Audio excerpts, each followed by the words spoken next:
कक्षा 12वीं एनसीईआरटी अर्थशास्त्र व्यष्टि अर्थशास्त्र एक परिचय उससे इकाई 3 का प्रथम अध्याय लिया गया है, जिसका शीर्षक है उत्पादन तथा लागत। तो उत्पादन एक क्रिया है। क्रिया यानी होता है किया जाने वाला कार्य।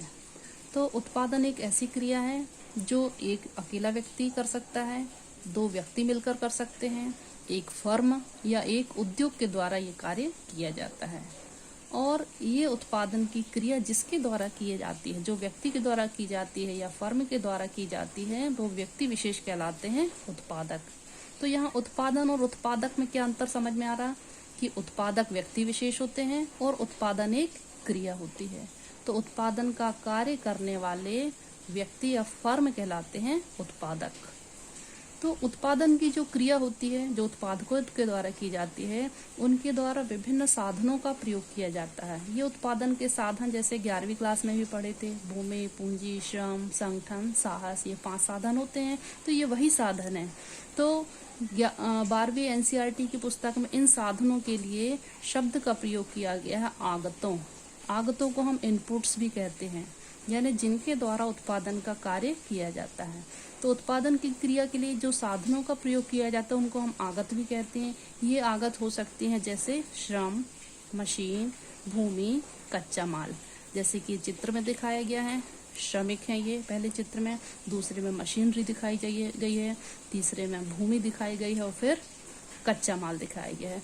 तो ये उत्पादन के साधन है। इन्हीं साधनों को हम आगत भी कहते हैं और इन आगतों के द्वारा उत्पादक के द्वारा उत्पादन का कार्य किया जाता है। अब इन आगतों का प्रयोग करके जो उत्पादक या फर्म जो होती है वो निर्माण का कार्य करती है। निर्माण का कार्य करते हैं यानी उत्पादन का कार्य करते हैं। तो जो उत्पादित मात्रा हुई उसे हम निर्गत कहते हैं। निर्गत को हम आउटपुट भी कह सकते हैं। यानी आगतों का प्रयोग करके निर्गत का निर्माण किया जाता है। जो निर्माण किया जाता है उसे हम निर्गत कहते हैं। अर्थात आगतों को निर्गत में परिवर्तित किया जाता है, यानी उत्पादन के साधनों के माध्यम से जो उत्पादन की मात्रा में जो परिवर्तन किया जाता है वही आगतों को निर्गतों में परिवर्तन कहा जाता है। अब आगतों को निर्गत में परिवर्तन करने के लिए उदाहरण है जैसे कपड़े से शर्ट बनाना, कच्चे लोहे से रेल के डब्बे बनाना। जैसे चित्र में दिखाया गया है, ये कपड़े से शर्ट बनाई जा रही है, तो ये भी क्या है, उत्पादन की क्रिया है। इसके उत्पादन की क्रिया के अंतर्गत हम सेवा क्षेत्र भी ले सकते हैं, सेवाओं को भी लिया जा सकता है। जैसे अध्यापक अपने कौशल का प्रयोग करता है, सेवा कार्य देता है, तो वो भी उत्पादन कर रहा है, एक प्रकार से सेवा क्षेत्र का उत्पादन कर रहा है वो। फिर रिक्शा चालक अपने श्रम का प्रयोग करके सेवा कार्य कर रहे हैं, तो ये भी उत्पादन के अंतर्गत आता है।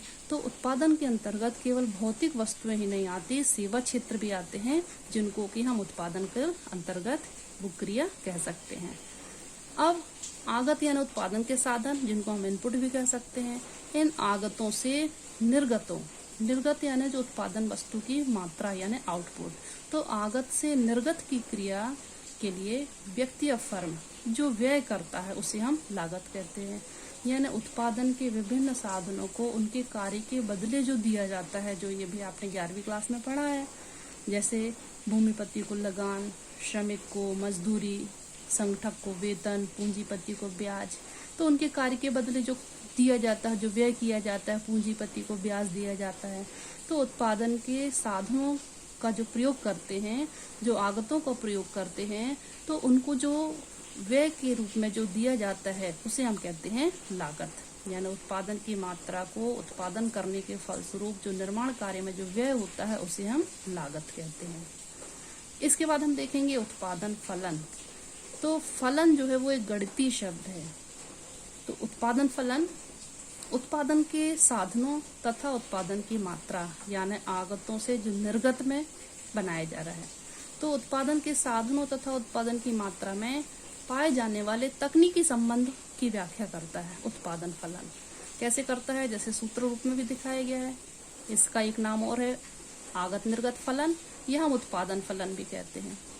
तो इसको सूत्र रूप में Q बराबर F ब्रैकेट में K इंटू L। Q यानी मात्रा, उत्पादन की मात्रा, और एफ यानी उसका फंक्शन, यानी ब्रैकेट में जो के और एल हैं ये उत्पादन के साधन है। इन उत्पादन के साधनों के द्वारा जो भी उत्पादन होगा वो उत्पादन की मात्रा दिखा रहा, यानी Q1 है और इसके बराबर F जो फलनात्मक संबंध बता रहा है वो K और L में यदि परिवर्तन होगा या K में परिवर्तन होगा या L में, कुछ भी एक में भी परिवर्तन होगा तो उत्पादन की मात्रा में भी परिवर्तन निश्चित है। यानी K इंटू L जो है वो इसके ब्रैकेट के बाहर F ये फलनात्मक संबंध को बता रहा है, यानी इनके परिवर्तन होने पर उत्पादन की मात्रा में भी निश्चित परिवर्तन होगा। उत्पादन के फलन की कुछ मान्यताएं भी हैं, जैसे तकनीकी स्थिति जो है वो एक दी हो, तकनीकी ज्ञान यथा स्थिर हो, लागत व्यय भी दिया गया हो, और उत्पादन के साधनों की जो इकाई है उनको छोटी छोटी इकाइयों में भी हम विभाजित कर सकते हैं, उनकी कीमतें स्थिर हो, समय भी दिया गया हो। तो उत्पादन फलन की कुछ मान्यताएं, उन मान्यताओं के रहते हुए ही ये उत्पादन फलन जो है वो क्रिया को हम दिखा सकते हैं। इसको तालिका के द्वारा भी दिखाया गया है उत्पादन फलन को। जैसे उत्पादन फलन के अंतर्गत 2 साधन दिए गए हैं, श्रम और पूंजी। तो विशेष बात यह है कि हम श्रम और पूंजी दोनों की मात्रा में हम परिवर्तन कर रहे हैं। जैसे यदि हम पूंजी में बाएं से दाएं चलेंगे तो 0, 1, 2, 3, 4, 5, 6 अंक लिए गए हैं। श्रम में भी ऊपर से नीचे 0, 1, 2, 3, 4, 5, 6।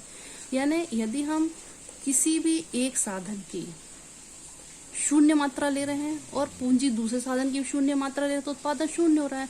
लेकिन यदि हम देखेंगे पूंजी की मान लो 0 मात्रा ली और श्रम की 1, 2, 3, 4 कुछ भी मात्रा लेंगे तो भी उत्पादन पहली लाइन में जो 0 दिखाया जा रहा है, क्यों दिखाया जा रहा है? यानी हमें दोनों साधन की मात्रा में वृद्धि करना आवश्यक है। अकेला श्रम कुछ नहीं कर सकता, है ना। तो तालिका में चूंकि दो साधन दिखाए गए हैं, उत्पादन के और भी साधन है ना, लेकिन हमने काल्पनिक तालिका बनाई हुई है, ये जो आपकी बुक से ही ली गई है, ये काल्पनिक तालिका है। इसमें उत्पादन के दोनों साधन जब तक नहीं मिलेंगे तब तक उत्पादन की मात्रा नहीं होगी। तो पहली लाइन में आड़े और खड़े में दोनों में 0 क्यों दिखाया गया है? क्योंकि किसी भी एक साधन के द्वारा उत्पादन असंभव है। अब जैसे जैसे दोनों साधन की मात्रा, किसी भी साधन की एक मात्रा के साथ दूसरे साधन की मात्रा में वृद्धि कर रहे हैं तो भी उत्पादन बढ़ रहा है, या दोनों साधनों की मात्रा में वृद्धि कर रहे हैं तो भी उत्पादन बढ़ रहा है। कहने का आशय है कि यदि हम सकारात्मक वृद्धि करेंगे तो उत्पादन भी सकारात्मक होगा। उत्पादन फलन में दोनों साधनों की मात्रा में वृद्धि करना अत्यावश्यक है।